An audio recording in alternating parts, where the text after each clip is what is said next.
Il était une fois, les amis, un homme qui était doté d'un pied gauche magique. Attachez vos ceintures, car nous allons plonger dans l'univers palpitant de l'un, ou plutôt du meilleur numéro 10 de l'histoire du Sénégal. Des terrains de quartier au stade prestigieux, il a marqué des générations de fans avec son jeu inimitable. Les hauts et les bas d'une carrière où chaque victoire était gagnée à la sueur de son front. Des moments de pure magie qui ont électrisé des millions de spectateurs à travers le monde. Bienvenue les amis dans le monde authentique de Khalilou Fadiga, ancien maître à jouer de l'équipe nationale du Sénégal. Comme d'habitude, la vidéo est sponsorisée par Nakala. Maintenant que c'est dit, passons aux choses sérieuses. C'est parti.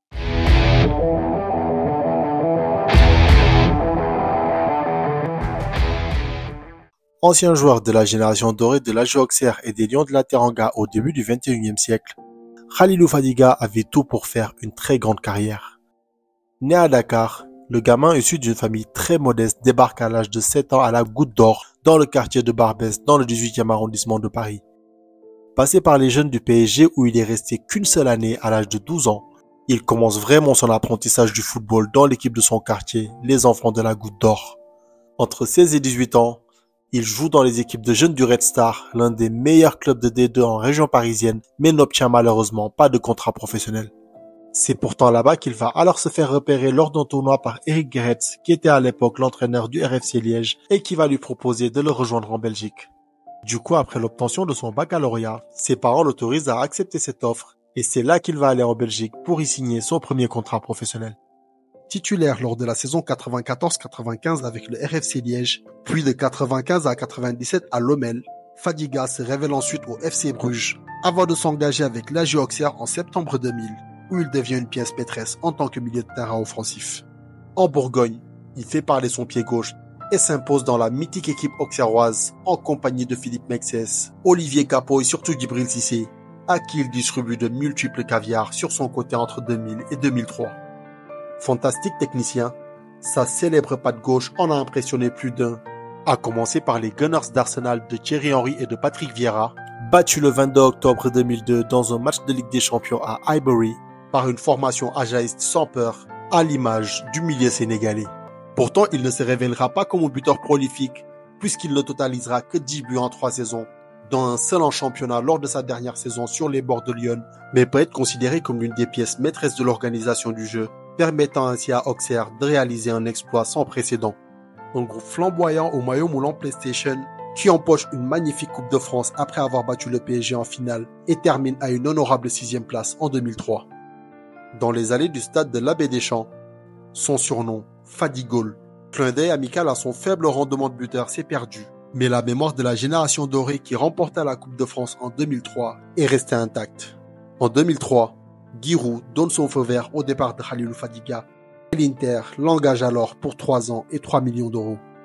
Malheureusement, coup de théâtre le 22 juillet, les tests médicaux réalisés par le club italien révèlent une arythmie cardiaque importante qui n'est absolument pas compatible avec la pratique de la compétition de haut niveau. Déclaré inapte, il ne renonce toutefois pas à sa passion et poursuit son métier au plus haut niveau malgré les avis défavorables. Comme Nanko Kano avant lui qui avait eu la même anomalie chez les Nerazzurri, Fadiga subit en 2004 une opération du cœur et poursuit son chemin du côté de la Premier League où il signe un contrat d'une année avec Bolton assorti d'une option pour une année supplémentaire. Avec l'Inter, il n'aura malheureusement donc participé qu'à un seul match amical au cours de l'été 2003. Malheureusement, il subira une autre opération du cœur, la faute à un malaise qu'il a eu lors de l'échauffement avant un match de League Cup entre Bolton et Tottenham. Toutefois, sa volonté de jouer est intacte. Au cours de tous ces événements, sa motivation et sa persévérance n'auront jamais failli. Il continuera tout de même à jouer avec un défibrillateur, posé derrière les côtes et participera même à 5 rencontres en 2005. La suite sera malheureusement anecdotique.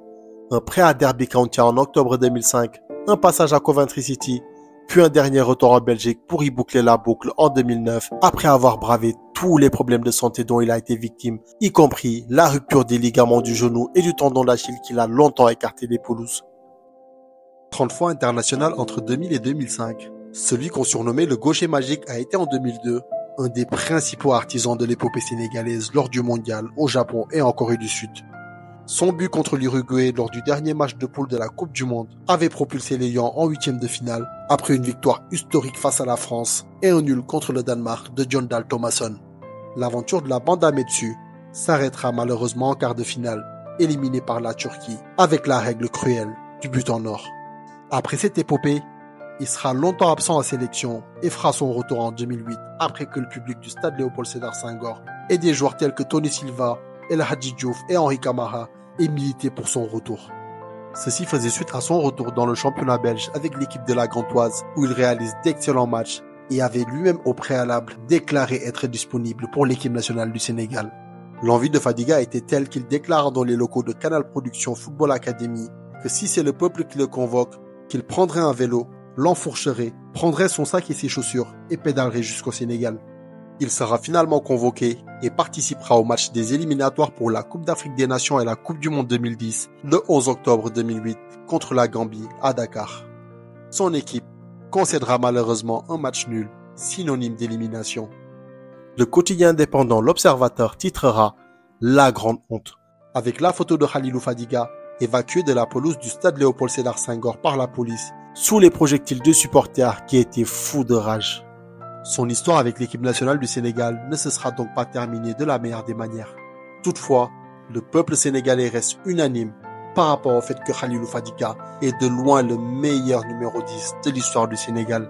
Celui qu'on appelle affectueusement le gaucher magique a gagné le cœur de plusieurs millions de Sénégalais et de fans à travers le monde, à travers sa technique, son toucher de balle et par-dessus tout son sourire qui ne quitte jamais son visage.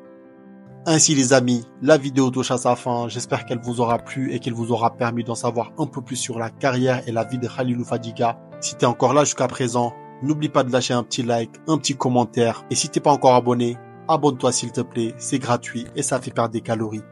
Sur ce, je vous passe le salam, prenez soin de vous, one love.